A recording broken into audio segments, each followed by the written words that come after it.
السلام علیکم عزیز طالبان میں مس سدرۃ المنتہا آپ سب سے مخاطب ہوں۔ امید واثق ہے کہ آپ سب جو ہیں وہ بخیریت ہوں گے۔ آپ کو جماعت ہشتم میں خوش آمدید۔ آج سے آپ کی باقاعدہ آن لائن کلاسز کا اجرا ہو رہا ہے۔ اردو لازمی ہم پڑھیں گے۔ کتاب ہے آپ کی اردو لازمی برائے جماعت نہم، جس کو کہ آپ جماعت ہشتم میں اور نہم میں پڑھتے ہیں، اور اس کے بعد آپ کی جانچ کی جاتی ہے، پرکھ کی جاتی ہے بورڈ امتحان کے لیے۔ یہ کتاب جو ہے وہ تین حصوں پر منقسم ہے، ٹھیک ہے۔ پہلا حصہ ہے حصہ نثر، دوسرا حصہ ہے حصہ نظم، اور تیسرا حصہ ہے حصہ غزل۔ آج سے جو ہم باقاعدہ آغاز کر رہے ہیں، سب سے پہلے ہم آپ کا جو سبق ہے وہ پڑھیں گے اخلاق نبوی، جو حصہ نثر سے لیا گیا ہے۔ نثر کیا ہے؟ نثر وہ عبارت جو کہ منظوم نہ کی گئی ہو، عبارات کی صورت میں جو بھی تحریر آپ کے سامنے ہوگی وہ نثری تحریر کہلائی جائے گی۔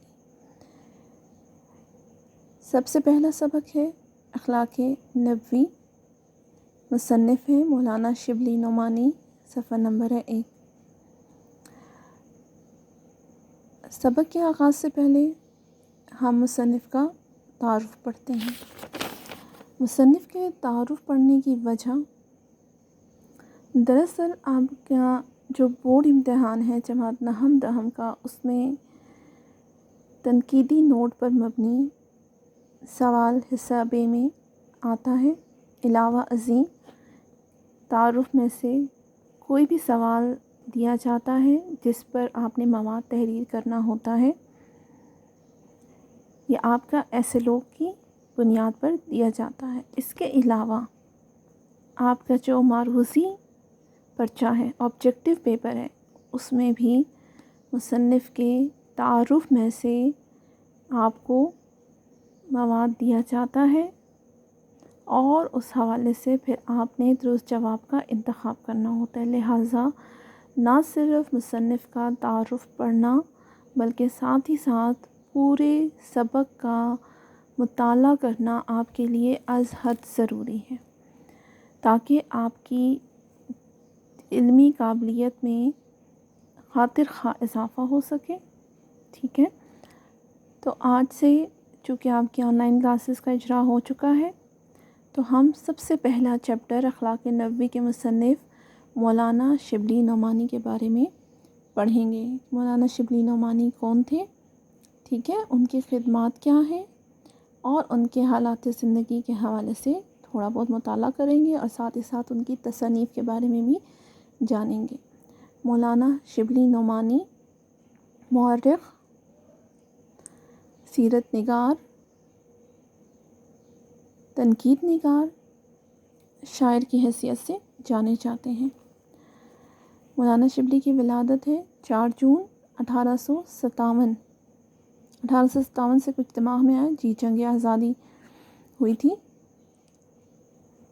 4 جون 1857 ان کی ولادت ہے۔ وفات ہے 1914، 18 نومبر 1914۔ مولانا شبلی نعمانی یو پی مخفف ہے، یعنی ایبریویشن ہے اتر پردیش کا، جو کہ بھارت کی ریاست ہے۔ یو پی کے ضلع اعظم گڑھ کے ایک قصبے بندول میں پیدا ہوئے۔ قصبے سے کیا مراد ہے؟ قصبے سے مراد ہے ایک چھوٹا سا شہر جس میں کہ بڑے شہر کی نسبت سہولیات کم ہوتی ہیں۔ یہ گاؤں سے تھوڑا بڑا ہوتا ہے، گاؤں سے زیادہ سہولیات یہاں پر پائی جاتی ہیں۔ ان کے والد کا نام شیخ حبیب اللہ تھے، جو کہ اب اعظم گڑھ کے نامی گرامی وکیل تھے۔ شیخ حبیب اللہ جو تھے وہ چاہتے تھے کہ مولانا شبلی نعمانی بھی ان کی طرح وکالت کے شعبے سے منسلک ہو جائے، لہٰذا انہوں نے ان کو وکالت کی تعلیم دلوائی۔ مولانا شبلی نعمانی نے وکالت کے امتحان بھی پاس کیا اور وکالت کا آغاز بھی کیا، لیکن کچھ عرصہ وکالت کی اور پھر انہوں نے اس کو خیر بات کہہ دیا اور اپنی ادبی صلاحیتوں کا ادراک کرنے کے لیے نکل پڑے۔ انہوں نے ابتدائی تعلیم اپنے قصبے میں پائی، منطق و فلسفہ، منطق عقلی دلائل پر مبنی علم، فلسفہ بات کی گہرائی میں جانا، بات سے بات نکالنا، اس پر غور و فکر کرنا، طبیعت فزکس، ریاضی حساب یا میتھس کی تعلیم غازی پور میں حاصل کی۔ غازی پور یعنی اتنی سہولیات ان کے قصبے میں نہیں تھی، لہٰذا وہ غازی پور جو ہے چلے گئے، وہاں سے انہوں نے حاصل کی۔ غازی پور بھی اتر پردیش یعنی یو پی کا ایک ضلع ہے۔ فقہ کی تعلیم، فقہ دینی علوم پر مبنی علم، اس کی تعلیم رامپور میں حاصل کی۔ رامپور یہ بھی یو پی یا اتر پردیش کا ضلع ہے۔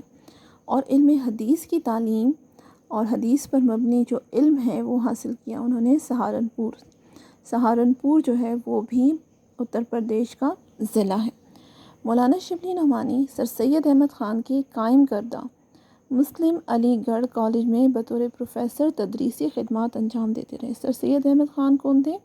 سر سید احمد خان علی گڑھ کالج کے بانی، جنہوں نے کہ مسلمانوں کے لیے انگریزی تعلیم کا سیکھنا لازمی قرار دیتے ہوئے یہ کہا کہ ان کو دونوں دینی اور ساتھ ساتھ جو ہے وہ انگریزی تعلیم بھی حاصل کرنی ہے، تاکہ وہ دوسرے ممالک کے لوگوں کے شانہ بشانہ چل سکیں۔